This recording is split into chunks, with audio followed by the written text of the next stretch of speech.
I really felt like we were doing 3 separate episodes. Like, there's enough MLB content to do a whole MLB episode. There's enough NFL content to do a whole NFL episode. And then there's enough content to do a whole Olympics episode. 100%. I was thinking that too when I was going through this morning, and I was just like, wow, okay. So it's like a 3-act circus. Weird decisions. I love that. I support weird decisions. This is one of the hardest podiums I have ever had to put together. The Celsius is really, really hitting my brain. Celsius is Celsiusing. Multi-viewer experiences has... Oh! Siri! Timer end. It's Phillies time! That's exactly what that timer is. It is the final game in the Phillies Guardians series. I need to watch it. Wait, that is a loud volume that was just about to happen. Oh, Simone Biles would stick that. Sorry, France.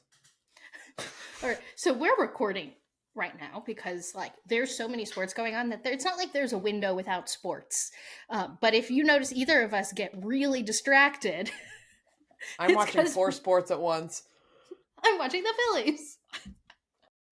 Recording from New York and Los Angeles, your hosts, Nicole Katz and Briana Klein, are emerging from the tunnel for this week's show. Another sports show is ready to broadcast to you on YouTube and wherever you get your podcasts. Make us one of your stars of the game by subscribing, liking the video, and turning on auto downloads. Before we kick off, please leave us a podcast review and YouTube comment. Attend the postgame on social media for exclusive daily content. Today on another sports show. Welcome back to another sports show. Today, I think we have 3 incredible episodes jam-packed into one episode with other things in between. So we are going to start with episode number 1. We're going to talk about baseball because the trade deadline is ending the day we put this out, Tuesday. That is the final day to make trades in the MLB. So we're going to react next week to everything as a whole. But so much has happened already, specifically for our favorite teams. And Jazz Chisholm's going to the Yankees. We have to talk about that. So we're going to start with the MLB trade deadline, and then we're going to get into the MLB Series of the week. It's actually time to start talking about the NFL. We've been doing NFL season previews for the last couple weeks. This week, we're going to continue that. We're going to talk everything NFC West, but training camp has started for every single teams. We're going to play a new game called Is This Too Niche or Is It Actually Interesting? Where I'm going to tell you the Philadelphia Eagles stories that are keeping me awake at night, and Nicole's going to tell me whether that's interesting or something that is way too niche and I should calm down about, because I need some rational thought in my life. And there's also a ton of holdouts happening. So we're going to talk about all the things going on, specifically with the 49ers and the Cowboys. Yes, I'm throwing a small party. But of course, Hassan Reddick and the Jets. Because that's, another thing that has Eagles ramifications. There's also been some big quarterback contracts we're going to touch on as well. And last, but definitely not least, we have to talk about the Olympics. That opening ceremony was a wild ride. So we're going to give you a podium of Nicole's favorite moments, but really her moments, but let's be real, those were her favorite moments. So favorite moments from the opening ceremonies. We have a lot to talk about as it pertains to rugby and swimming. And then, of course, she's going to leave you with the Olympics Watchlist for the next week, so you know exactly the biggest things that are happening that you should be paying attention to. Or you could watch everything because, a lot of stuff's going on in the middle of the night, and I just feel like I'm having an overdose of sports in my life, and I love it. And like always, we end the show with the final buzzer. Take it away, voiceover man. It's another sports show, but it's not. So first, manic topic of the day, which, wow, we get to both freak out in a positive-ish way at the moment, which is so wild and weird considering we're talking about MLB trade deadlines. I would not have expected this going into the season. Not at all. Where the Mets said, we're going to be bad. And then instead they've been the best team in July. In our first episode or second episode, we were literally talking and oh my goodness, we're so excited. We're throwing mics. We were at the start, we were literally discussing that by the trade deadline, where did I feel that the Mets were going to fall in being buyers or sellers? And I was wrong. But we can I did say that I thought the Mets should, as Mets fans, should be very mad if they weren't buyers at the trade deadline. So I'm glad that they luckily listened. I am not mad and buying away, which is so very fun and fantastic. But we can get started with the Phillies because I just want to like let you get all of your, it's not all of the Phillies energy out, but like in bits and pieces because we need to, there's just so much Philly happening all the time. The Phillies were buyers, as they should be. They're the best team in baseball. Shocker. So far, what has happened is that the Phillies made a baseball trade, a non-prospect trade. They made a baseball trade for an outfielder that can hit lefties. They sent away Christian Pache and Sir Anthony Dominguez to the Baltimore Orioles. I am totally fine with this. This seems great. They needed another bat, and it seems like he's a decent bat. And look, the Phillies that sounds made it good. And that sounds good. The Phillies made it very clear that they weren't going to buy at the top of the market. They weren't willing to give up what needed to be given up for that. Really, they probably would have had to send someone more like Johan Rojas, who the Phillies really believe in. He hasn't been hitting this year, but he's an incredible defensive player. So I think that they made a very strong acquisition here, someone who could probably hit 7th or 8th in the lineup and make the lineup deeper. So I'm happy. They also gave away 2 players that, like, Pache was going to get cut, and no matter how I personally feel about Sir Anthony, because he's been too volatile that the team doesn't trust him in high leverage situations. And going into the playoffs, losing a reliever that they weren't going to trust anyway, does it feel like a big loss? No, even though that phrasing feels like a breath of relief. But I am sad at the loss of the person Sir Anthony Dominguez was. He actually, in his first interview with the Baltimore Orioles, said that he hopes the Phillies win the World Series. And Hayes, in his first interview as a Phillies outfielder, says he feels like he went from a really good team to a team that has a better chance to win the World Series. So, the Phillies are winning. That's good. That's good. We love. I also want to point out, this is something that's really only relevant to like Phillies people, but the lead bullpen arms for the Baltimore Orioles are now Craig Kimbrell and Sir Anthony Dominguez, which are 2 relievers that the Phillies are very happy to no longer have in their organization. So like Baltimore, if you think this is all you need to do to shore up that rotation, let me tell you, no. Let me tell you, you're actually wrong. Right. But speaking of bullpen arms, the Phillies traded for Angels pitcher Estevez, who people are touting as like a actual closer. I don't know if he's going to end up being the closer in this bullpen, but it's basically taking what I think is one of, if not the best bullpen in baseball, and adding another incredible arm to it. I'm not going to bore everyone with all his stats. I would say that he's had a volatile career, but I just need him to be good for the next 3 months. And he's had a really good season, and that sounds great. I actually, at this point, would be really happy if he's just good for the next month and save some of our other arms to be good in the postseason. That would be fine because we still have Strahm and Alvarado and Hoffman. My summary for the Phillies trade deadline so far is they've done what they need to do. So if this is it, I would be happy. I would really like them to add 1 more arm, just 1 more. And if that's the case next week, you can hear me scream because I'll be so excited. But the biggest thing is the Dodgers haven't done anything yet. So it's really hard for me to evaluate this when the Dodgers are the only team that haven't done anything. And they're going to do something. And they're sitting like right at that spot that it's like whatever moves that they're making can like that. Who knows? They're in a place to play. Right. And the Dodgers are not afraid to just ship the farm because they know they can just buy any talent they need. So it's a little like I'm on edge because I don't know what the Dodgers are doing yet. It's like every major contender, I feel like they've done something. Even if they're not done, they've done something, and the Dodgers haven't done anything yet. And that's going to be a really busy 24 hours, basically, from currently when we are just recording, right. For them to do some kind of moves. So the Phillies acquired an outfielder, and they acquired a relief pitcher. Nicole, the Mets acquired an outfielder and a relief pitcher. How are you feeling? How do you feel about the players they acquired? How does it feel to be a buyer? Oh, it feels great. It feels lovely. It's also just, it's a great weekend to be a Mets fan. I think also I've just, beating the Braves always fun, especially when, you know, it kind of also puts you in a really great wild card position. So like, it's not like it was those just 24 hours where you were first place in the wild card and second place in the division were great, right? Yeah, it was super special living in a fever dream of like, how did we get here? I still think it's because of Grimace. But Grimace and Glizzy Iggy gonna And oh my continue God. this. And oh my God, which is still just a bop. Hey, literally anytime Glacius gets some runs this weekend and it was really fantastic. Oh my God, to sing that just on and it not be as satirical. It's great being a buyer. Ryan Stanek from Seattle. We basically went like thrift shopping in Seattle is kind of like what went down. Ryan Stanek found out on his birthday going to the Mets seems to be adding depth to the bullpen, which as I'm watching more and more baseball, We alert. I was a couple sentences late. That's My okay. bad. We're I was still slow on that. I'll just add some more wheeze. We are adding depth to the bullpen as I am proceeding to watch more and more baseball.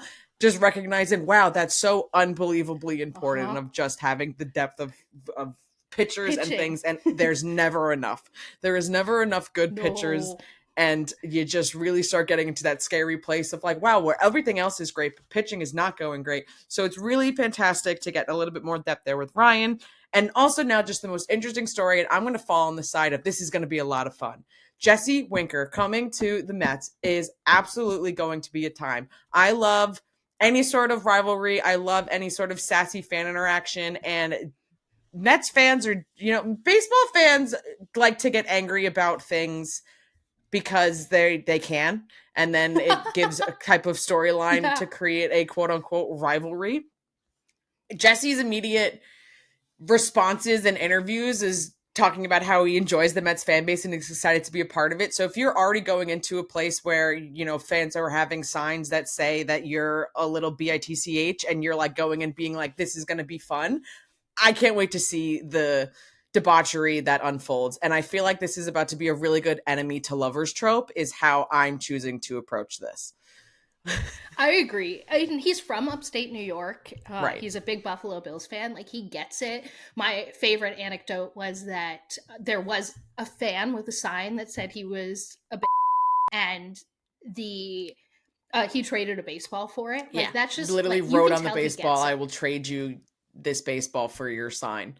Yeah. And then that's how that goes. And I love that. I love just imagine that going up in some type of like very similar to how, you know, Mahomes will watch any sort of video of anyone mocking him as, you know, in any sort of way and it just being like fuel to the fire. I just imagine that like Jesse has this sign in like a shrine somewhere and like, I'm not a little bitch. And like as a Philadelphia sports fan, it is so important for players with certain mentalities to understand how the fan base works. Like Dave Dombrowski, and this applies to every Philly sport, but we're talking about baseball, like says that he pays very specific attention to the personalities of the players he brings in, because if you bring someone in who has a sensitive ego, they're going to fail in Philly. Like, baseball is a sport where you are a god if 3 out of 10 times you are successful at the plate. Which means you're going to fail a lot, which means you're going to get booed a lot. Right.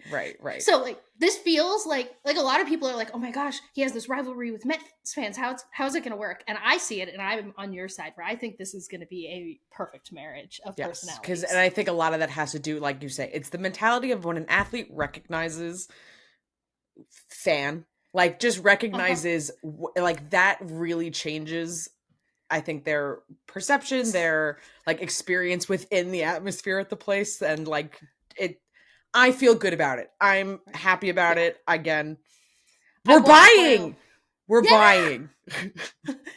I won't spoil the final buzzer, but I just stay tuned to the end of the episode because I have a final buzzer where Saquon Barkley said something about Eagles fans, and it like falls in line with this conversation perfectly. But we cannot wrap up the MLB trade deadline without talking about the fact that Jazz Chisholm of the Miami Marlins, one of the most fun personalities in the sport, has been traded to the team that historically wants their players to have just to basically be baseball hitting robots, and if they smile, it's a bad thing.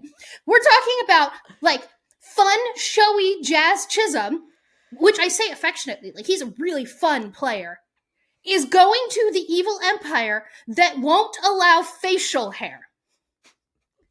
The Yankees will not let him be jeweled. They will not let Jazz make the whole place shimmer. Yeah, that's one of those that's like, oh no, this is gonna be awkward and uncomfy and just the Yankees really wanted him. Yeah. The Yankees are in a place. The Yankees seem like to be in a little bit of a midlife crisis in some ways, but it's I am sad as an MLB fan that I think the Yankees are going to take one of the most exciting young players in baseball and beat the fun out of him. Because buzz cut, no facial hair, no fun allowed. How dare you smile? For context, like Jazz Chisholm's one of the few players that every single time he's at Citizens Bank Park, he will steal the Fanatics ATV and drive it around. And like, I think that's bad luck, but he's so fun and is just such a fun personality. Like he was on the cover of MLB The Show, not because he's necessarily like the best player, but just because he is like one of the faces of the sport. He's one of the people that you want to hold up as a face of the sport because he's so fun. He's going to bring in young, new, fun fans. And it's just like Marlins just have so much time to have fun because they're just not. Because they're just awful. Yeah. So, Yankees, this is my plea. Please do not ruin Jazz Chisholm. They're going to ruin him. They're going to ruin him. Or Jazz will ruin the Yankees, and I would enjoy that. Also possibility, but they're going to ruin him. Is the most stressful thing was which hat do I wear this week? In my extensive baseball hat collection, I was like, we're talking about all of my teams. Which hat do I wear? So what did you go with now? I see green. Which Eagles? It's my Fly Eagles now Fly I can't hat. see. Oh, Fly Eagles Fly. From my eyes are too far away at this moment. But. I mean, it's like, as you can see, it's like a very old hat. It has sun damage and everything. It's like well worn, well loved. It's lived. It's lived, it's loved, it's life. But it's gotten to the point with a baseball hat where it's not falling apart, but it's like so soft because I've worn it so much. It's like what dad hats that are being sold are like looking like, but do not feel like. Yes. Yeah. But I am like kind of at the point now though where I'm like, I need the sun damage to like be more than just this like stripe right here. But it's okay. I love the hat anyway. Nicole predicts a ball game. Nicole predicts the series. Give her almost no info and stats. We don't care if she doesn't know bat. Let us root for her predictions. If they don't win, it's a shame. For it's 1, 2, 3 strikes, you're out in our prediction game. Let's chat about last week's MLB Series of the Week. We started with Dodgers Giants. It was our fake rivalry week. Despite how many games the Dodgers won on this, I felt like every game was entertaining. What were your main takeaways from the series? My main takeaways overall last week was rivalries are so much fun. Rivalries are great. Rivalries are fun. They make everything so much better. Yeah, I mean, Dodgers technically like won out, but like felt very evenly matched. Like it felt like it was two teams coming in and it really could have gone either way, and like so many of them. But spirits were high. Definitely I felt right, which was always good. I love when I'm right on things. Yeah. Shocker. And also MLB debuts are also fun, especially in rivalry games. I mean, the first game with like River Ryan coming in and like having a pitching MLB debut, and it's interesting story of, you know, starting as a shortstop and then you end up being a pitcher and seemed like you were never gonna get to play ever, and then you get to, you know, have your MLB debut in Dodgers Giants and like actually be pretty solid for more than 5 innings, and like it's a pretty sick debut as a rookie. Wholesome, it's such a adorable reminder that like baseball makes no sense. Yeah. It's just things like that will happen, and like it's crazy.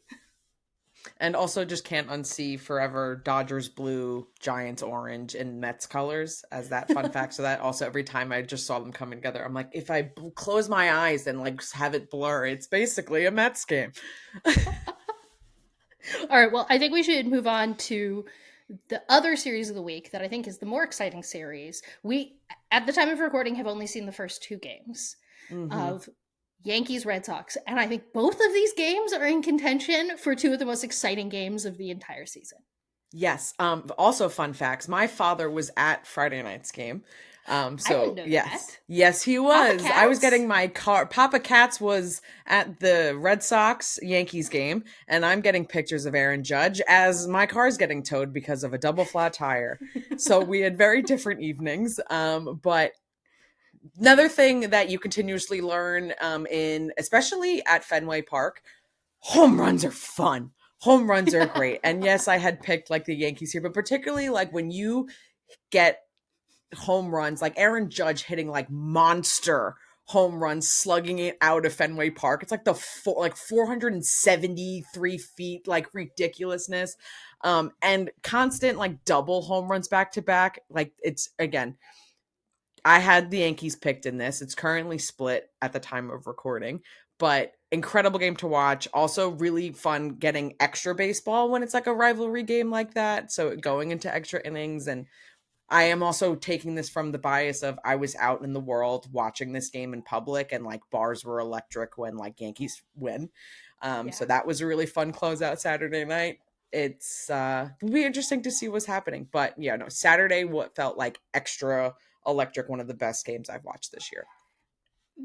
These games with all the home runs were such a reminder to me about why baseball ended up in the silly situation and ended up with games being boring, because there was years of baseball where they basically trained every pitcher to, whether or not they had great slugging, to just go for home runs, and it was unbelievably boring because we just had strikeouts or home runs and no one was getting on base. And thank God they changed the rules so the shift is illegal, and now we actually don't have baseball that looks like that anymore. But I can see how you see a game, not you, like the royal you, see a game like this and you go, what if we did that all the time? And just in actuality, it's just Aaron Judge is special and these teams are really good.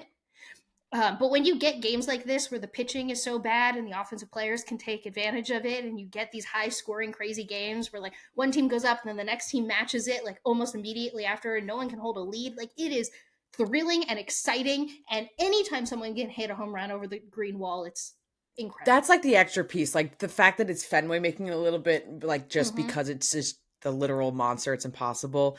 But having the game rely so much on outfield and totally offense and everything in that way, and just seeing like so runs happening basically just if someone can catch and throw fast enough, like is everything it coming down to. I also just the amount of times that I will enjoy watching a player literally dive into a crowd of people and it's like the pause of like, but did they hold on to it? Did he catch it? That would have been the most like the catch of the season. I am right, because he dropped it. It will be forgotten in a week and a half. But right now, I'm like, oh, devastation on his face right away. It's like, nope, dropped it. You could see dropped it. Did he say anything? Nope. You could just, he would, yeah. Heartbreaking. Do those, I wonder if those seats are purposely left empty, or if that was, like a coincidence. They went to the bathroom. Like, do you think the people who were sitting there were like, oh no, we gotta move? I doubt in the world we live in that that prime real estate would be available. Those, there are people who were sitting there who are devastated that they were not in those seats for that moment.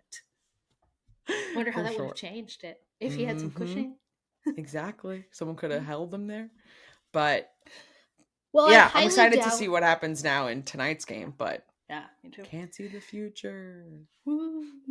But well, I don't think that the series this week are going to live up to this Boston Red Sox series. But this week there are so many good series that I actually really struggled to pick the series this week.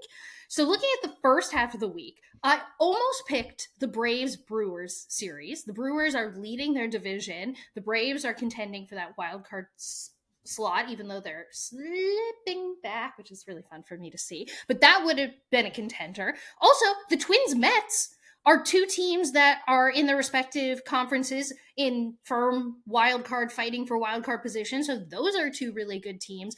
I didn't pick either.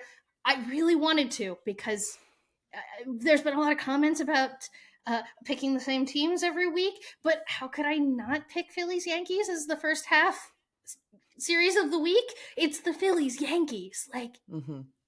So Phillies Yankees, both very, very good teams, World Series contenders, unlike the other teams I just mentioned. They're both 4-6 in their last 10. So homestand for the Phillies, Yankees come into town. Both teams are just kind of muddling along a little bit right now. Both have some exciting new acquisitions because of the trade deadline. So that is my first series of the week for you to select. Where do you got? I was really revving up for like a Yankee Stadium. This could be just an interesting series to be taking place in New York. And I want to pick the Yankees, but I also want to be right. So I am going to pick the Phillies. And I apologize if that... Actually, I don't apologize if that curses you, because then go Mets. You're picking Broad Street over Broadway. I am picking Broad Street over Broadway here. Broad Street versus Broadway. But is it really a debate? Because voiceover man is Team Broad Street, and that makes the vote 2-1 on this show. Let's go, Birds. Second half of the week, there was a really good argument for me to do the Baltimore Orioles, Cleveland Guardians as the series of the week. I'm not going with it. I'm going with something else. So even the first half of the week, I picked two teams that we're used to talking about. Second half of the week, I decided to give you two new teams to watch this week. We're going to do D-backs Cleveland. So the Diamondback. Oh, yeah, I guess we should have some insight on teams that we have. I'm going to give you a little bit of insight. Diamondbacks, 7-3 in their last 10 games, so they're on a hot streak. They're currently half a game back of the wild card in the NL, and they're 1 game back of San Diego for second in the division. Same division as the Dodgers, for context. Going up against Cleveland, that are first in their division. They currently have the best record in the AL, but they're only 4-6 in their last 10. TBD based on how this game goes with the Phillies. I'm going to go with, going off my gut, Cleveland. Cleveland. It's a 3-game series? 2-1, just because that's what I'll ride with. I like to give a game to someone, and sweeps just feel too bold of a take, so. I think this is an interesting matchup, because we're talking about a hotter team that's, in a less stellar position, and then a team that's winning their division, but is kind of muddling along right now. Yeah. I think either would have been fair to pick. Daycare moment of the week. Homegrown pitcher Tyler Phillips continues to be the most wholesome story in sports, in my opinion. He not only had another great pitching outing, but he pitched a full complete game shutout, all 9 innings. And so he is my Daycare of the week. I would also like to say that all the bubblegum wrappers made it particularly colorful. That's so much bubblegum. I know. Baseball players go through a lot of bubblegum. Wow. Yeah.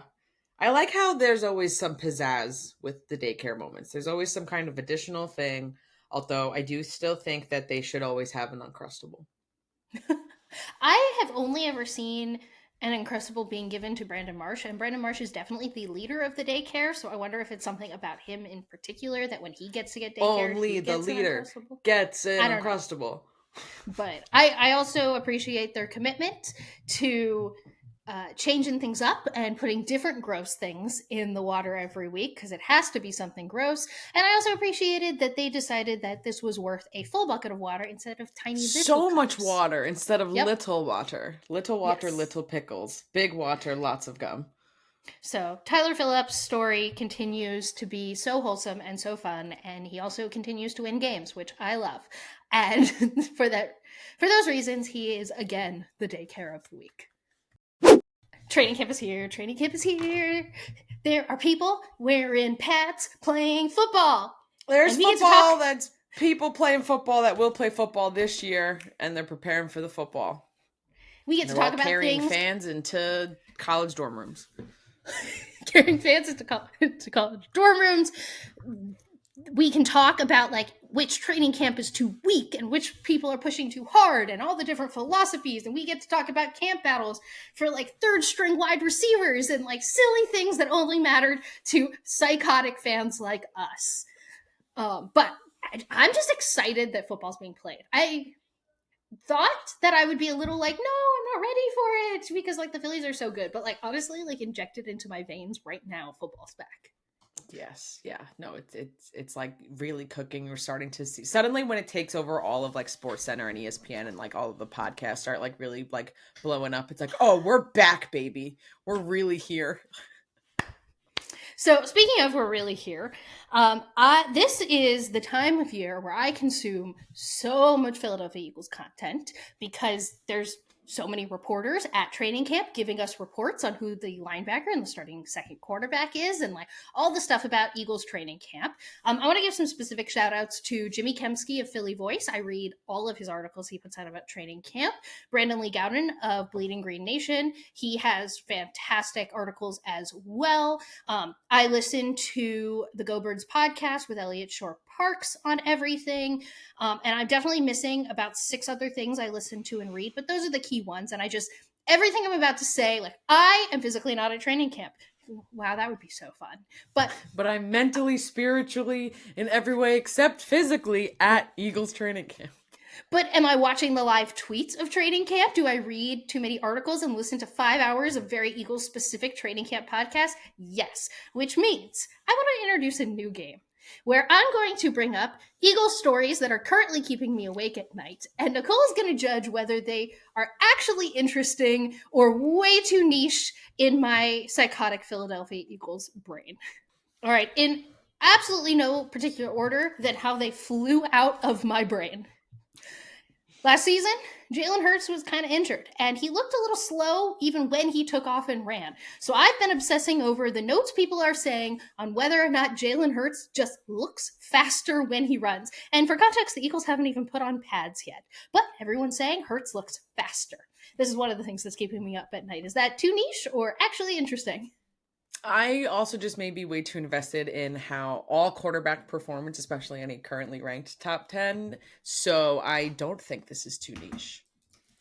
I think any information we can be getting about how quarterbacks are moving at all before a season starts is incredibly important and interesting. I'll take it, but I think we're about to go downhill from here, but who knows? All right. Eagles have acquired Huff in free agency, former pass rusher of the New York Jets. They're making the bet that he can be an every down player. And a key to that is, can he stop the rush? And so far, we've gotten quotes from Vic Fangio saying, right now he can't. And in practice, it looks like Saquon's making him look a little silly, but it's Saquon. So the Eagles invested a lot of money in a great pass rusher that may not be able to stop the rush, and it's worrying me. Too niche or actually interesting? I think you're falling a little niche here. That's power down. Yeah, you do that one, and I'll do the fantastic the shimmer. Okay, we didn't talk about it. Yeah, that's fair. I'm like, can he be a 3-down defensive lineman? That's not interesting to you, Nicole? Okay, yeah, that's fair. Also, it'll definitely continue, again, once it's also up against opponents, that'll be your difference. But also, yeah, you're in your third down line. It's too early. I think this is too early for the panic. Right. Well, the Philadelphia Eagles have a top 5 offensive line, no matter who you're looking at, what you're looking at. But with Jason Kelce retiring, Juergens is taking over at center, and we need a new right guard. And it looks like it could be Steen, but it could be a bunch of other people. And who, Nicole, is going to be our key backup? Because that is so important. Too niche or actually interesting? I also give myself a we alert in there. Yeah, definitely a we alert for sure. I might say, because we're talking backups here, you're getting a little niche here. Look, we started with one interesting, and I think that's a win, because I wrote this list. This is my genuine list of things that I wrote in the middle of the night this week of things keeping me awake. So if any of them are interesting, this is a win. All right, Eagles. Historically, don't invest in linebackers, which means it is always the part of the defense that keeps me awake at night. But that's fair. You can't be perfect in every position because money and salary caps, etc. They drafted Nakobe Dean out of Georgia a couple years ago, and he just cannot get on the field. First year as a rookie, totally made sense that he wasn't playing. Last year, he was injured for most of the season, so it made sense he's not playing. This year, everyone's like, well, he better be the starting linebacker or that's a bust. And it seems like he's taking most of his reps with the second team. And I don't like that because it means that's a big bust of a draft pick. Niche or interesting? Yep, okay, moving on. You got big investments in draft picks. Draft pick busts, you're definitely getting niche territory. But who's going to be the starting linebackers? Okay, what in the world is going on with James Bradberry? He had an awful season at cornerback last year. It has since come out that he actually was like, well, there's no way I'm going to be playing at cornerback this year. The Eagles haven't dropped him yet. There's no financial incentive to drop him at this point.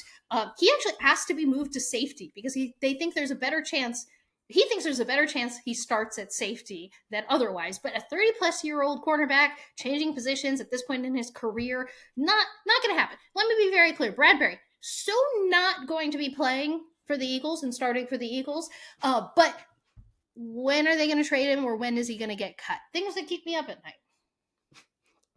This is niche because it shouldn't keep you up at night. I know, that's totally fair. I'm like, well, what's going on with James Bradberry? Just gotta know He's when such a good it's dude. gonna just like quietly sit down. Like Right.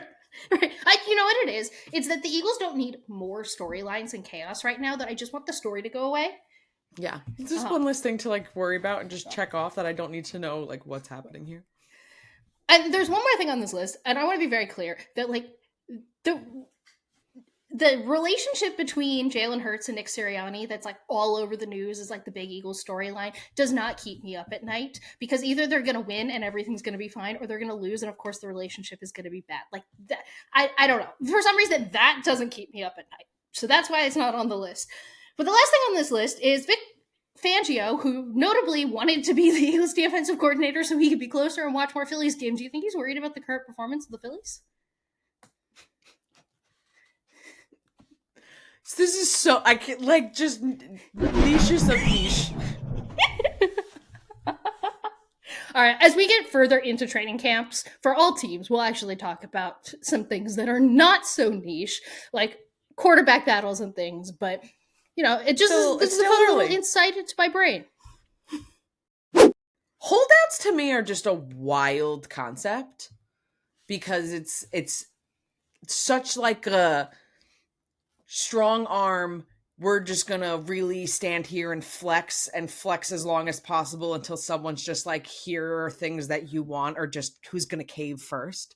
Well, NFL players have such little leverage that, and I am, my bias here is I am very much pro labor, and I'm very much, if you are a player in the NFL in particular where you could get hurt at any second, like, you hold on to that little leverage. I will never be upset at a player for holding out to like try to maximize their earnings in this like you're putting your mental stability in more ways than one on the line every single week. And the NFL and teams are not short on cash. Like, this is definitely not like a business that's suffering. So it's like kind of those where you can definitely be compensating people. Salary cap sport.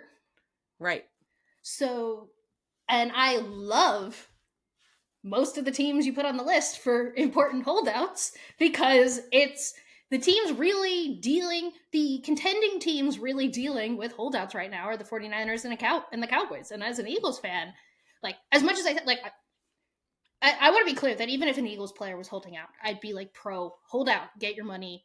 But from the team perspective, it definitely creates uncertainty, which is why I really appreciate that the Eagles paid their players. Like, basically, the Eagles took care of A.J. Brown and Devontae Smith this season, so they didn't need to hold out, and there is not this chaos. And then you have the 49ers, whose lead star wide receiver, Brandon Ayuk, is holding out, and the Cowboys' lead wide receiver, CeeDee Lamb, is holding out, and I'm loving that there's chaos going over there. Wait, now I want to double check because I think Brandon showed up yesterday to camp, Oh, but okay. still didn't finish his negotiations. But even still to the point, because they were, He it was has like, been holding out. yes, literally, but like it was like last night. He showed up to the Sunday night. But like still, but it's still not like finalized. Well, he doesn't have a deal yet, so he's going to be grumpy and disgruntled. He basically just wants to stop paying the fine, which is what's so fascinating and what's so great about the NFL, in my opinion, and just football in general, is that it is the ultimate team sport. Right. Like, yeah. Yes, the quarterback is the quarterback, but like, if one person on 11 people does one tiny thing wrong in a play, it all blows up. Like, it is the ultimate team sport. So you need to then all have that like knit together, which is why that maximum time of running anything before the season starts is so important. Yeah, it's one of my favorite phrases of all time is "I'm just here so I don't get fined." Like that is super the energy, and that's never kind of what you want to be like bringing. That person's never bringing like a good vibe to the atmosphere. Having like that, like Brandon show up for the 49ers, and like the 49ers are kind of in this space where they're like wanting to be all or nothing, win all or nothing. It's like a really interesting time where players do have this leverage of like that they are so crucial. They are all such an integral like part of whatever could possibly be contending this year, that like, yeah, this is a really good time for 49ers players that can to hold out, too strong arm to like really be like, well, this are all the things that I can, really that I bring and contribute, and without me, you're kind of like screwed over with that. Particularly Trent Williams, who has no guarantees in his remaining 3 years left in his contract. So he is the left tackle for the 49ers. He is basically the most important part of a very mediocre offensive line, which we'll talk more about when we preview the NFC West in our next segment.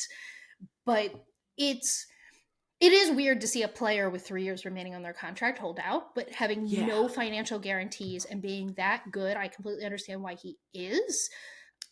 To me, when a player holds out, it is such incredible GM mismanagement. Mm-hmm. And we can talk about this particularly seems like should have been something like handled during the season, like, or just like before training camp, because it's so that 3-year no guarantee is insane.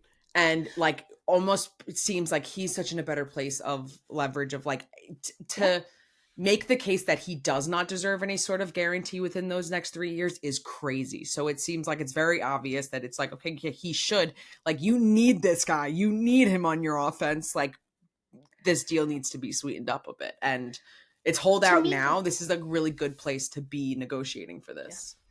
Yeah. So, Eagles fan, Howie Roseman, RGM, like, the Eagles traded, I almost got a wee alert there.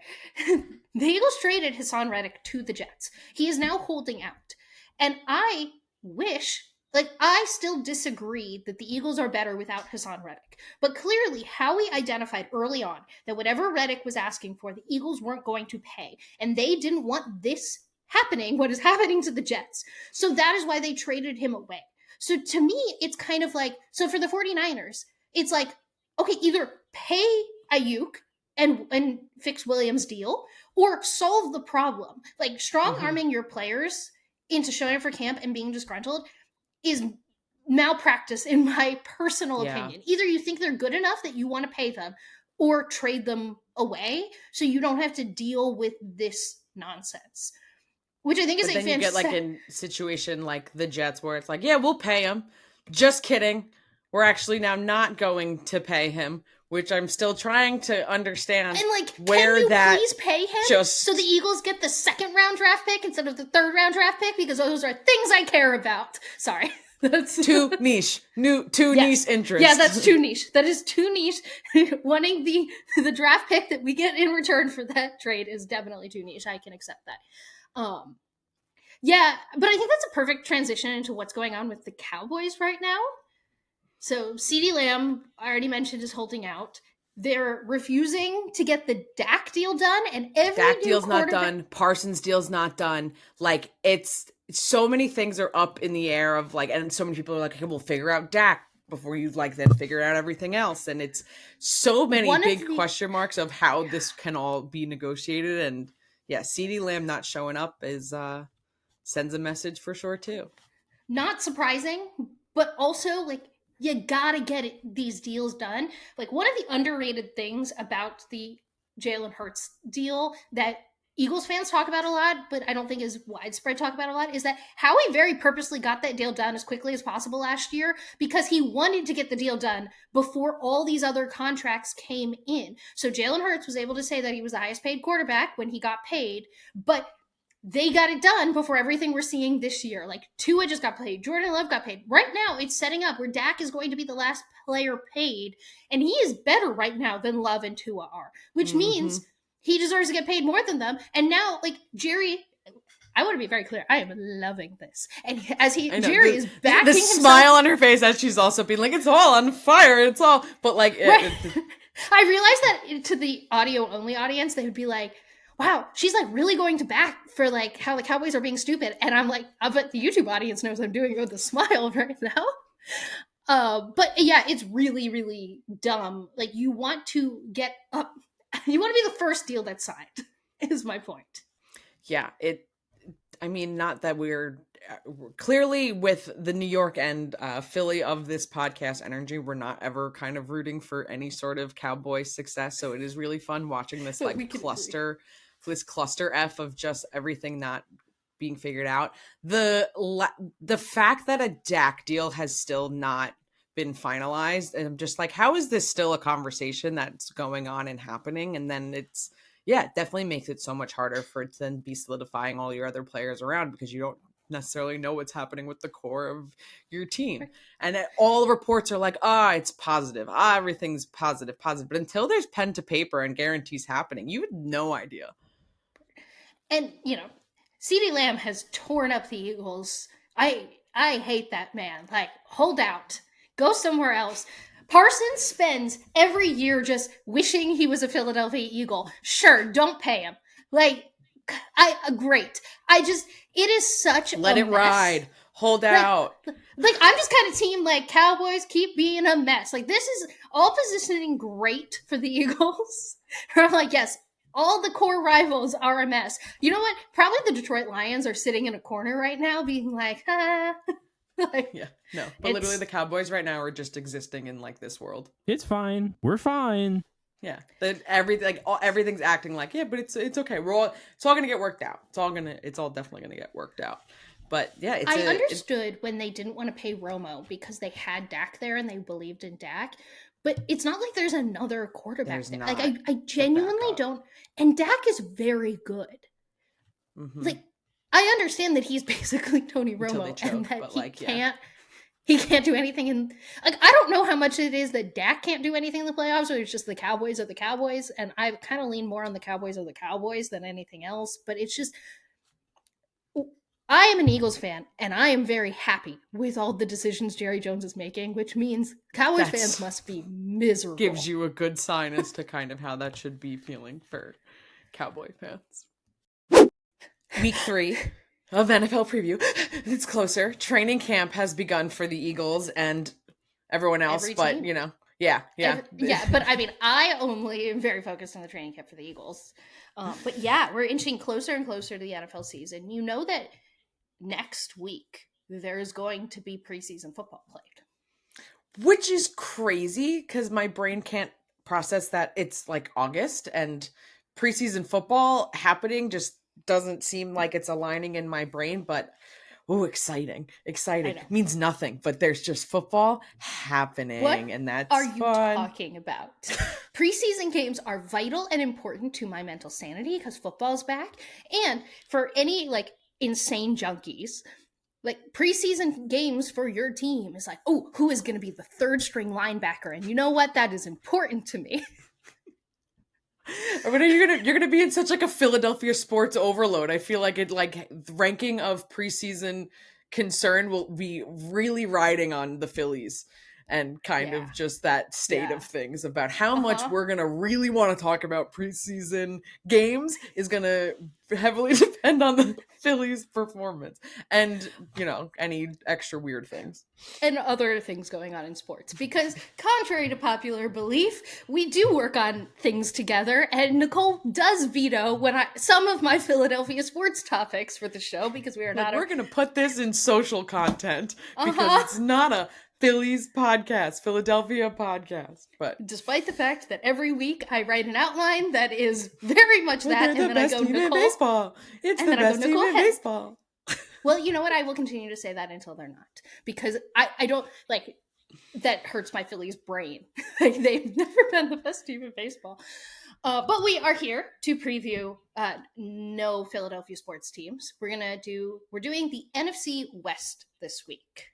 Right. Quick reminder: if this is your first NFL preseason preview that you have listened to from another sports show, we go through the entire conference, and Briana ranks based on her anxiety if this team were to play the Philadelphia Eagles today, right now, in the current state of whatever we currently have, because we want to talk about preseason NFL as soon as we possibly can. So this is our fun little preview into the NFL season and Briana's emotional states on Sundays. Not great. Not great. Sometimes. So starting off with, I guess, kind of like most obvious, whatever, 49ers, San Francisco. Yep. How are we feeling coming off of, you know, their Super Bowl loss? They probably feel like they have a lot to fight for this year. Brock Purdy entering his villain era, blah, blah, blah, blah, blah. Maybe they are learning about overtime rules in the offseason, but who knows? All right. I am going to preface everything I'm about to say with, you know, there is a tier of contenders in the league. The 49ers are obviously in that tier.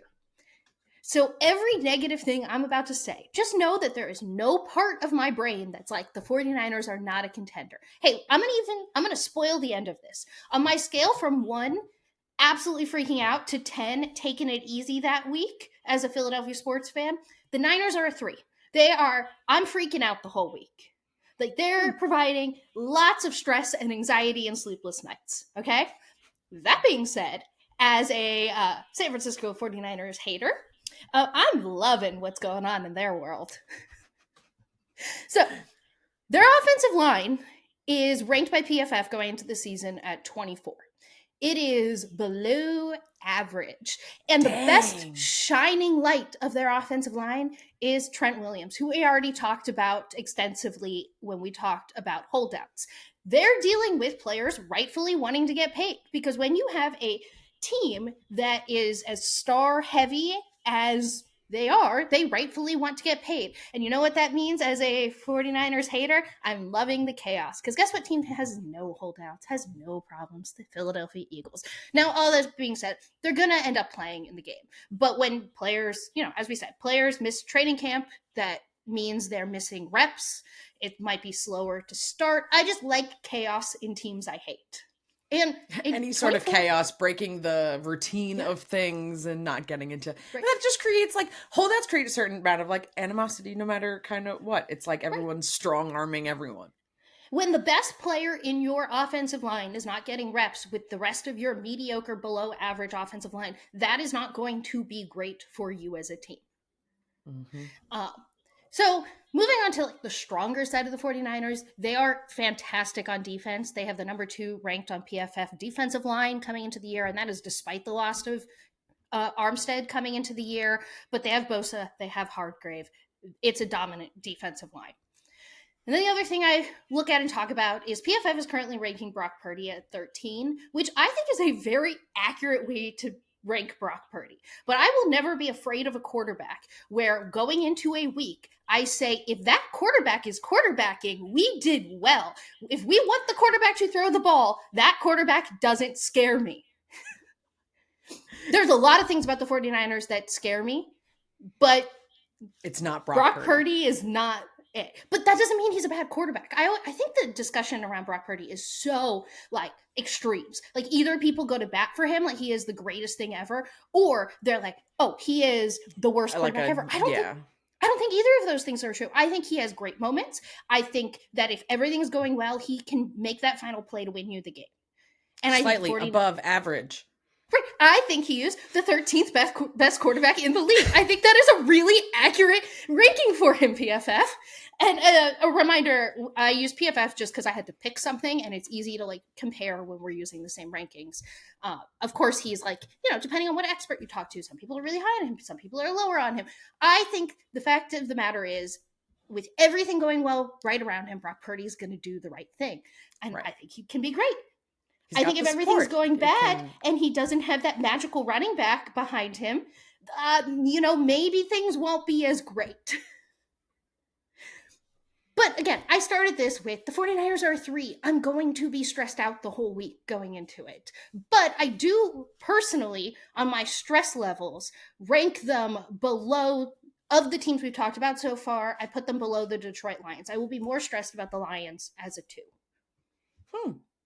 Is that, do you feel like the Detroit Lions are just a little bit more of a positive question mark, or just like the potential there, in terms of their offense? Yeah, I think Goff is better. I think that their offensive line is one of the best in the leagues. Like, I am such a believer that if you have a fantastic offensive line and defensive line, you're going to win the game. And Detroit has fantastic of both. The Eagles have fantastic of both. The 49ers have a question mark at quarterback, and they have and not a question mark in the, like, do they have a quarterback? Just in, like, is he's not going to win the game. What performance will receive, like, what performance will happen based on every other factor that is around said quarterback. And I don't think it's fair to call him a question mark. I think we know exactly who Brock Purdy is, and I think it's not a top 10 quarterback in the league. Like, I think that's and they number 24 ranked offensive line is not something that's going to scare me with the Eagles defensive line. Again, I'm looking at everything through the Eagles lens because that's how I look at the world. Basically my entire world is shaded in Eagles green. But the look behind her, and audio listeners, guess what? Everything behind her is green. No, like, this is my favorite piece of art I've ever made. Is this Eagles helmet behind me. So it's just, I also think there is this factor that the 49ers players violently hate the Eagles, and every time you play it, you see it get in their head. Like, it's like they behave like, even despite the Eagles' collapse last year, they still made their entire Super Bowl run about the Philadelphia Eagles. It's like, we're over here with our own problems, not even thinking about you, but you're all thinking about us, which means that I can't put them on the same tier as the Detroit Lions. Very fair. All right, so moving on from the 49ers, but staying, I guess we're just always in the West, staying California, Los Angeles Rams. All right, something everyone should know is that for most of my life, and the records show this, doesn't matter how good the Eagles are, there's something about the Rams, and I'm going to include our next team, I'm going to include our next team, Seattle, in this as well, where it's just, for some reason, the Eagles can't beat these teams. Like, they could be, it's like world-beating season, and like, they go out west and something goes wrong normally. Like, it's just, specific time zones. Yeah, and it's very frustrating as someone who's like, I could, like, the Eagles are actually playing the Rams this year. They're playing them in SoFi Stadium, which is very close to me. I could go to that game. I'm like, I don't know if I want to go to that game because, like, I just, which means you might be surprised. Yeah, might be surprised that the Rams pretty high on my anxiety list, and they do get this. I will say that they are probably one number above where they probably realistically should be, just because of this like thing about the Rams and the Seahawks too. They both are probably one number too high because I gave them that extra like, why can't we beat them boost. Oh, well, now I have to go through both of these. Totally normal reaction. We alert. Yeah, I probably said that about 16 times. I retroactively give myself the alert too. So let's talk Rams. They are middle of the pack on their offensive line at number 16. Now, I am a firm believer that if you're acquiring offensive line talent in free agency, it's mediocre talent. That being said, the Rams traded for an offensive lineman last year in Dotson, and it worked out fantastically.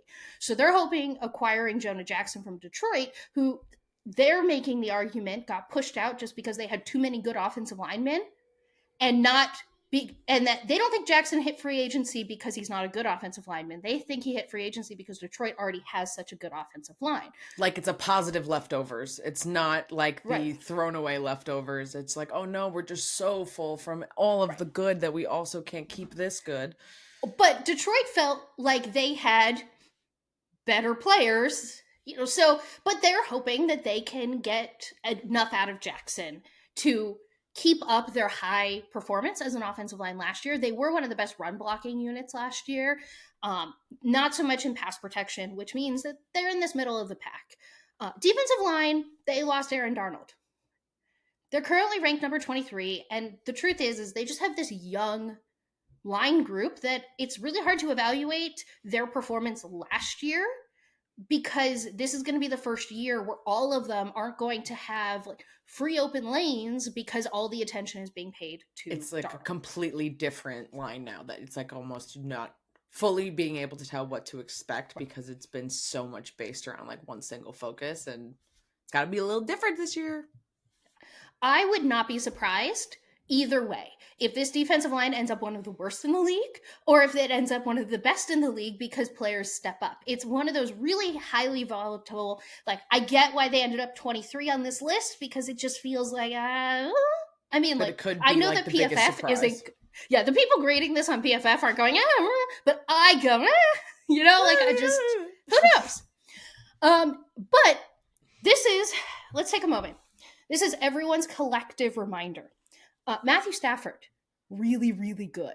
And for some reason, I need that reminder going into every season. I feel like everyone collectively forgets. I think it's because he spent so much time wasting away in Detroit and that we all just need to be reminded. Yeah, PFF ranks him number 7, and it almost feels low, and he's entering his age 36 year in the league. So let me give you some of the stats PFF provides just to like a reminder at how good Matthew Stafford is. This, by the way, he had an injured thumb for most of last year. He barely missed any time, clearly was got all these stats working with a semi-injured thumb for most of the season. His 83.8 passing grade in the regular season ranked 7th in the league. His 32 big-time throws were the 5th most, and his 2.1% turnover-worthy play rate placed second behind only Dak Prescott, who most people consider the most conservative, good quarterback in the league. Matthew Stafford is really good. Collectively say it with me. Matthew Stafford is really good. He is an elite quarterback. We all forget that all the time.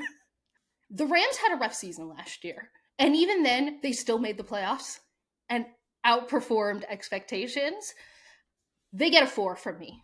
The only teams that I put above them are the Niners and the Lions, and they're on the same tier for me in anxiety levels as Bills and Packers.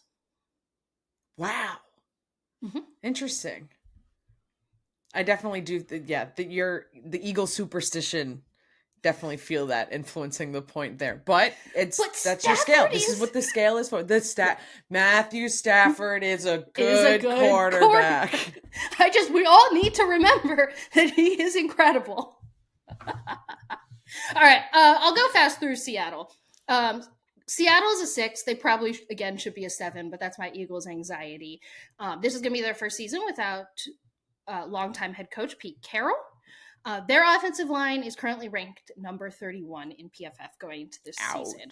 Their rookie tackles really disappointed in their sophomore season, and the middle of that offensive line is just not very good. So if the tackles bounce back and are as good as their rookie season, they could be better than a 31, but it's not a great line for Geno Smith to be standing behind. That sounds like an injury waiting to happen, to be honest. Oh, it's just it's oof. Their defensive line is ranked 17, which I felt was very high looking into it. It seems that PFF really believes in their new head coach, Mike McDonald's defensive philosophy about speed on the defensive line. So they're predicting higher performance. I kind of feel like they're a lower tier group than that. But the Legion of Boom has biased my opinion of Seattle for so long that even though they haven't been the Legion of Boom, that was just a foundational part of my life, watching that Seattle defense. And it's going to it's going to take the It's just Seattle there. defense. Right. It's going to take the Seattle defense being really bad for a really long time for me to like not be nervous about them. PFF ranks Geno Smith as the number 18 quarterback, which feels really fair. Like, I think they have a high upside quarterback who's definitely not a bad quarterback. Geno Smith is going to win them some games, and having to scramble behind that offensive line is going to lose them some games that I think people are going to put on Geno, and it's not going to be Geno's fault because I'm a Geno Smith apologist, mostly just because Jets. So for all this reasons, I do put them a 6 on the worry scale. I'm going to be more worried than warranted going into a Seattle game against the Eagles, mostly just because I don't know why the Eagles can't beat this team even when the Seattle's bad and the Eagles are great. Because literally on paper, this sounds like it would be a breeze, but then that's why then the anxiety will just be higher because it should be. Everything based on how it should be. Wrapping up with Arizona. Mm-hmm. Well, the Arizona Cardinals have a head coach that lost the Eagles the Super Bowl, and yes, I will put it on Jonathan Gannon. So I hate them. And despite the fact that the Eagles played them during their collapse last season, and Arizona did beat the Eagles, I only give them a 7. Okay. They probably should be an 8, and I'm bumping them up due to my hatred of Jonathan Gannon. Because this puts them on the same tier as the Patriots, and nothing about this team should be on the same tier as Not that at good. All. No. Yeah. But actually, you know what? One thing about this team puts them on that tier. But just a quick recap: their offensive line, according to PFF, was ranked number 26. Their defensive line is ranked bottom in the league, number 32. They said something that I 100% agree with. I'm paraphrasing here: that rookie Darius Robertson could be the Cardinals' best defensive lineman immediately, which says a lot about how bad that defensive line is. But they do have Kyler Murray. But the question is, which Kyler Murray are they going to get? Kyler Murray tore his ACL in November of 22 after having a very not so good 22 season, but he had an incredible 21 season. And I think a lot of people are really holding on to that 21 season. He returned in week 10 last year and was equally as meh, but I think they rushed him back. Mm-hmm. So it's one of those quarterbacks where it's like, do you believe that the 2021 version of Kyler Murray is Kyler Murray? Or do you believe that what we saw in the first half of 22 and the second half of 23 is Kyler Murray? And I don't really know where I personally stand on it because the Cardinals team around him is so bad that he really could be an incredible quarterback and still look awful this year, you know, behind that offensive. Because there's literally there's going to be absolutely zero time for him in the pocket and just absolutely, we won't even get to see him demonstrate anything because he'll probably just have zero protection in that fashion. So now pundits and experts are relatively high on the Cardinals. They think Jonathan Gannon's a great coach and they think Kyler Murray is a world breaker. But there is an argument that you can make that the Cardinals aren't going to suck. I'm just not that podcaster. Nope. Hi. Would it be me? Nope. I will not be making those arguments. So I give Arizona a 7. Which just puts them above the Vikings and the Bears, who we don't know who their quarterback is. So it did feel fair to me that I didn't put them on the same tier as the who's going to be your quarterback tier. You know who the quarterback's going to be. We just don't, like you said, which version of this quarterback shall it be? So it's like slightly a little bit more, but... And so that is my summary of the NFC West going into the season as it relates to the Eagles. The Niners are a 3, the Rams are a 4, Seattle's a 6, and Arizona is a 7. The opening ceremonies for the Olympics was the weirdest, wildest event I kind of have ever watched. It was great. I think I liked it, but also didn't like some of it. I'm still discovering moments of it days later, which means I think it was incredible. Like, the list of what is going on type moments is so very long that we really could just have an entire episode about, like, the opening ceremonies. Yeah. But there was a lot of moments where I was like, what's happening? This is part of the opening of the Olympics and trying to figure out how and to why that was happening. Was very French. There was so much French. As it should be. Right. It was, yeah. What is a apt description for what I'm sure your podium is going to be, but I want to add an amendment that's like, what? That was incredible. I can't believe that happened. Oh my gosh. Yes. It's at least how I felt about the whole thing. It was an equal parts what is going on, and I love it. Before starting this podium of moments and things, I need to recognize Celine Dion's performance was the moment. Celine Dion's performance was the opening ceremonies. Basically, the entire thing was a big lead up to Celine Dion concert performance. So she is so beyond the level of my podium that she's like not on the podium, because here's P1 and then like Celine Dion, and it would just be like immeasurably unfair. So Celine Dion is it. Celine Dion is the moment, but that's why it's not on the podium, because it exceeds the podium. And no part of her performance made us go, what? Like everything else on this was, what? That's incredible. Hers was just, that's incredible. Yeah, so, bottom you're line, right. it was just like coming against all odds. Ugh. Right. When we look back on this opening ceremony, that will be what is talked about. Okay, so because, I mean, I could have a million of these, but... a bonus mention because Nicole couldn't pick. And that's going to be the Minions stealing the Mona Lisa. I'm just glad they had them stealing something. And there's two things I love. One, Minions. Two, companies finding ways to advertise their other entities within other entities. And Universal was like, you know what's a really great thing that we can do right now while Despicable Me 55 is in theaters? We can use the Minions to steal the Mona Lisa.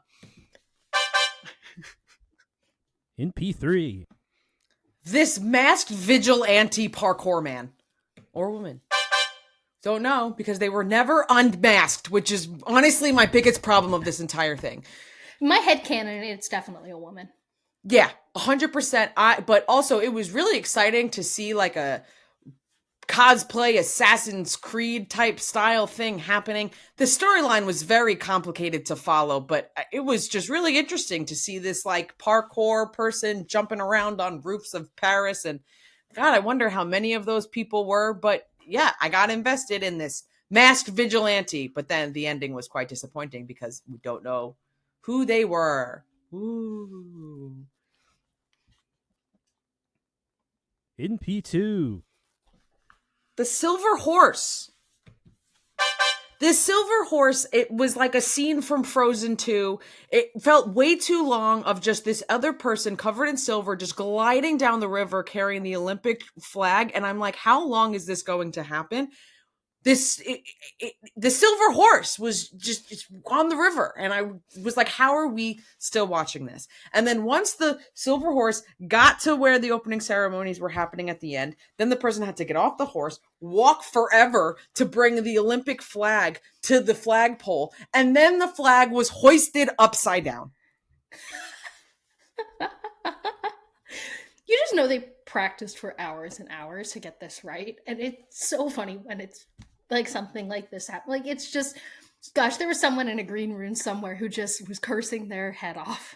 So it was like 25 minutes of watching like a fake silver shiny horse that looked like it was stolen from the Renaissance tour, like flying down the river to then be have the flag walked over to the pole and completely be upside down. And I'm like, we are at the Olympics. How is this actually happening?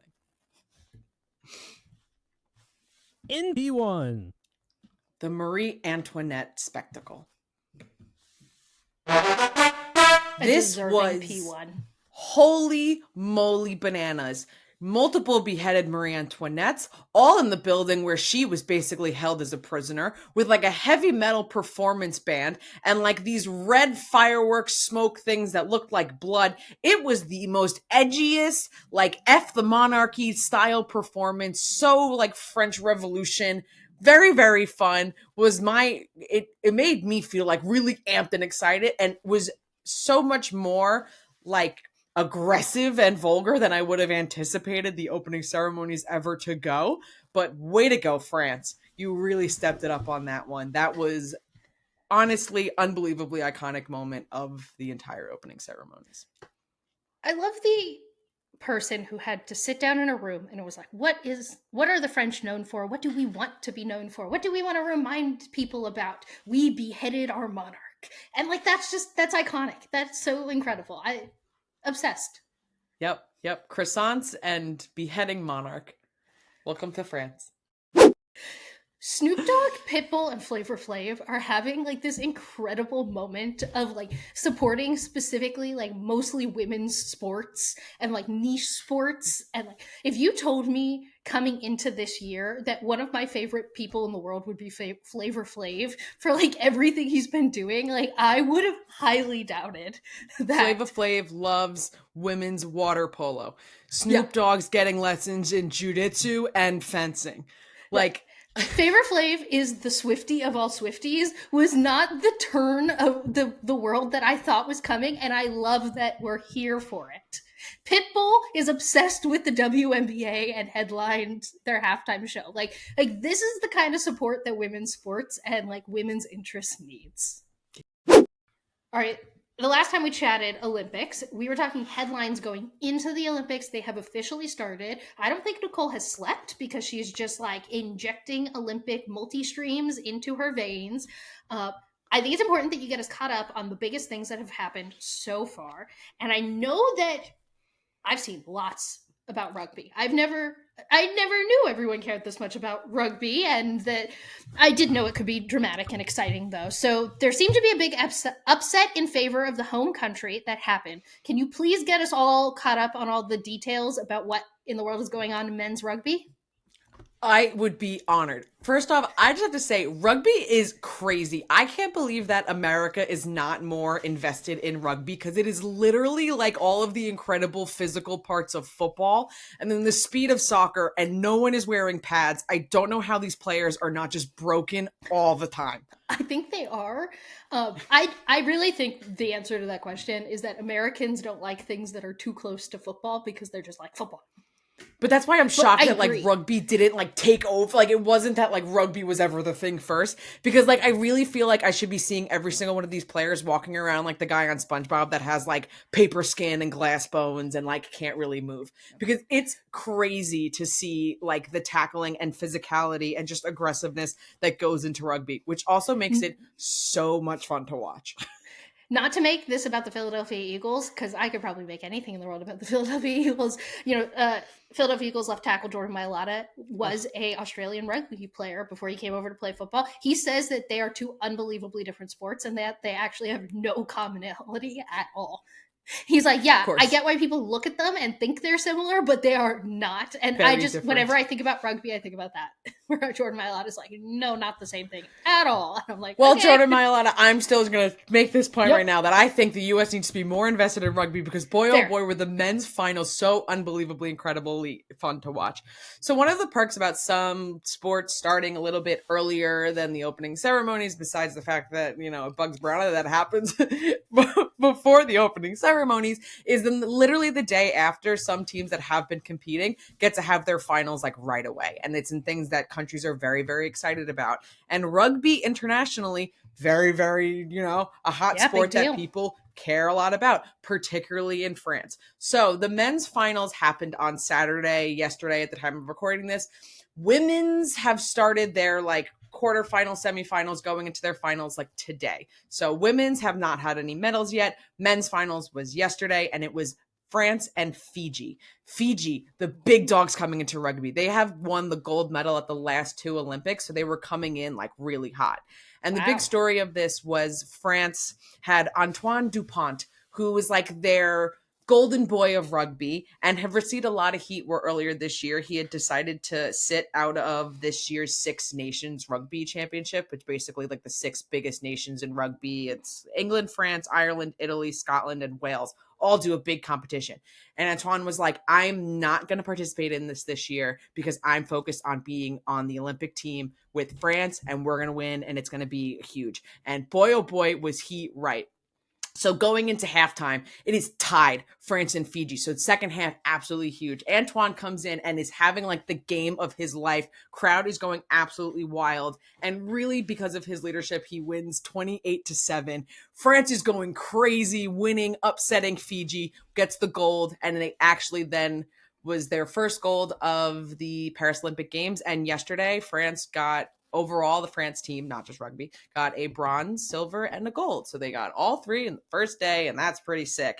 And it's just a really exciting, incredible game to watch. Highly recommend checking out the highlights to see like why people were getting so amped up. But it was definitely one of those, seemed like a Disney movie could be written about this, of the struggle to get to this point and then beating Fiji and getting the gold. The other big headline of the Olympics so far is swimming has started. And as someone who did club swimming, I'm a little biased to swimming, and I really enjoy the Summer Olympics for swimming in particular. But I think there have been both some positive and some disappointing headlines in swimming already. Can you catch us up on both? And I request positivity first. Positivity first. Okay, so we're going to talk about the men's 400-meter relay. Just the men's basically like owned this relay. It was really incredible freestyle. They were like a full body's length, and like these swimmers are tall individuals and really huge giant humans. So for the USA to be able to create such an unbelievable gap, particularly Hunter Armstrong gave the relay like an incredible lead step at the time that Caleb Dessel dove in for the final stretch of the relay. Like it was basically like easy peasy for him, and he just expanded their lead even more. So it was kind of one of those relays where like Team USA shows up, balls real hard, and then like walks away with a gold medal, which is really sick. Caleb officially has 8 Olympic medals, all of them being gold medals. So it was a really sick start off, and it was the Team USA's first gold of the Paris Olympics. And it was definitely a really sick one to go off of. Pivoting to still positive. It's still, it can't, like, it's not less exciting, but it's just, so the 400-meter women's freestyle race. This is technically the one race where Katie Ledecky wasn't unbelievably favored to win. So going into the 400-meter, especially in the prelims, Katie Ledecky seemed like she had a ton to prove because she's basically unbelievably favored to win in the 800 and the 1500, which have yet to happen. But Ariarne gave her a little bit of run for her money, as she currently is the record holder for the 400-meter, and you knew that it was going to be really close and tight. So in the prelims, Katie Ledecky like blails away and seemed like she's going to be in gold, but really struggled in the actual race itself. She did come in 3rd place, so she got a bronze. Still got a medal, still bronze. It just feels very weird to be saying Katie Ledecky and bronze in the same sentence because she's just like a rock star goat. And will probably still end up being like the most decorated women's swimmer at the end of these Olympics anyway.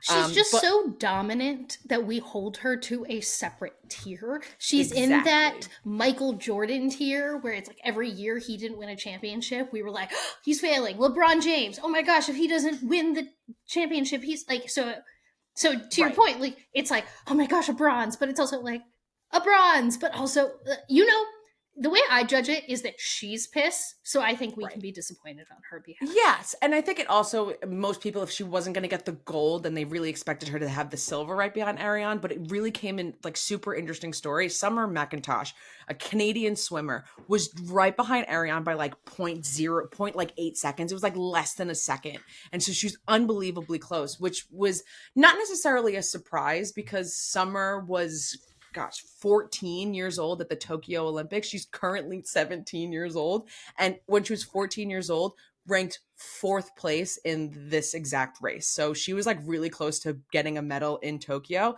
So she really like showed up, and it just happened to be, you get, the right momentum can really like, she wedged right in between there. She was technically right there for the gold, and Katie was still ahead of everybody else, but she was, 3 points behind that gold medal. So it'll be interesting to see. I think it's totally fair to say this was a quote-unquote shock because Katie Ledecky is that dominant. And that doesn't take anything away from either of the people who medaled ahead of her. I think it adds to the fact that they had to be that special to do this. Right.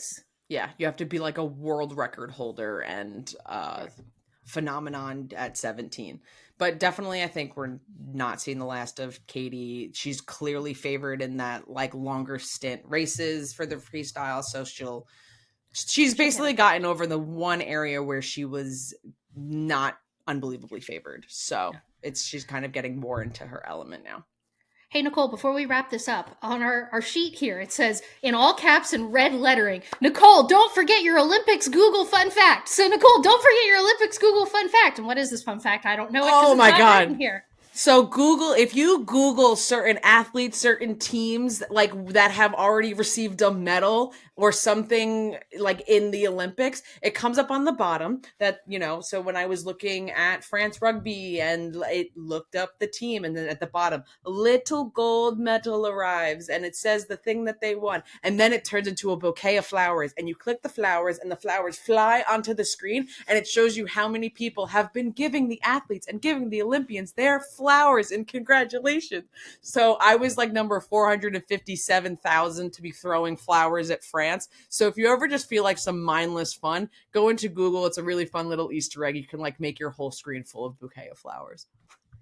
That is really cute. And if you're watching us on YouTube, we'll have put it up on the screen. So you can pop over to YouTube if you want to see it, or, Google any winner and give them their flowers. That's cute. Yeah. That is a good Google fun fact.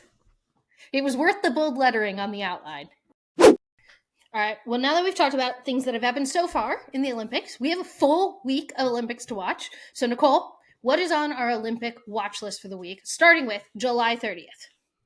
Women's gymnastics team all-around finals. Hype. But also maybe the men's triathlon. Why maybe? Okay, so the big controversy about this entire Olympics was if the Seine River was going to be they said it was going to be used for swimming events and all of the things. Here's the thing. Swimming has been banned in this river for over a century because basically all of the sewage goes into this river. And over the last 9 years, the city of Paris has paid $1.5 billion into making sure that it is swimmable. They had to cancel the prelims because the level of E. coli was so high in the river that people can't swim in it. They're blaming the rain that's been happening. Like every single day, there's just been a report of like, if the activity was happening today, we'd have to postpone it because the E. coli in the river is way too high. So men's triathlon on Tuesday. Maybe, we don't know. There may be too much feces in the river. I have no words. Is there a backup river? I don't think so, because that's a pretty solid distance, and like pools are probably being used. So we'll see if there is a full-on backup plan for this. But it feels crazy to be like, ooh, the river is too much rain and things. And there was videos like months ago of like the mayor of France like jumping into the river and being like, look, it's clean, and everyone's like, ew, don't go in there. Like. It's such a big, like, I would feel like such an We gotta move on. I hope these athletes get to swim in clean water, because, All right, July 31st, what are we watching? Women's synchronized diving. August 1st? USA women's basketball versus Belgium. Ooh, I'm excited for that one. August 2nd. Sorry, I'm the one saying the date. Duh. The canoe slalom time trials. AKA it's white water rafting in a canoe. Think like skiers have to go down the hill in between all of the little things, but white water rafting in canoes. That is sick. Why have we not talked about that yet? I am so hyped. Because it is brand new this year, and breaking has been more important than canoe slalom. All right, what's going on August 3rd? U.S. men's basketball versus Puerto Rico. August 4th? U.S. women's volleyball versus France. Ooh, I've been excited for that one. You've teased that for a bit. August 5th? And men's sports climbing, a.k.a. rock climbing. Gosh, I love the Olympics. Okay, very excited for this watch list. Of course, there are more stuff going on, but Nicole gave us what she's going to be watching, so we can have a little more of a tailored experience. NBC pulled out like the big guns here, and not only had Beyonce, but also Taylor Swift in promos for the Olympics, because how else can you advertise goats than with goats? Bryce Harper debuted his Wawa collaboration this week. Couple things I need to point out. The cleats have an order number and barcode on the back of them. And the wrap headband, oh my god, chef's kiss, perfection. I am obsessed. Real movie liveries are back in F1. And I say real movie liveries because Twisters doesn't count for RB Jr. Alpine had a Deadpool... Alpine had a Deadpool Wolverine livery, race suits, helmets. They also had the entire team recreate shot for shot the trailer. They could do something right, and it's that and only that this season. In very Philadelphia fan fashion, I was very stressed this week when the Braves signed Whit Merrifield, a player the Phillies didn't want on their team so badly they dropped him for nothing. But then he proceeded to immediately get injured, which I think just describes the Atlanta Braves season, and also Philadelphia sports fans. Simone Biles has submitted a Wheeler 1.5 on the bars for Paris, and if she is able to do it successfully, she will have at least one skill named after her in every single gymnastics Olympic event. Saquon Barkley gave my favorite Eagles quote of the week in a week with many quotes with training camp starting. In discussing Eagles fans, he said, "You're like, whoa, these are insane. On this side, you're like, they bleed this. We lose on Sunday and they're having a bad week. I feel seen." Ed Namone is back, and no, I'm not talking about like a new Incredibles movie, but Mattia Binotto is making his return back to F1, joining Audi, which is like a really kind of big money move surprise here for me, but Ed Namone is back!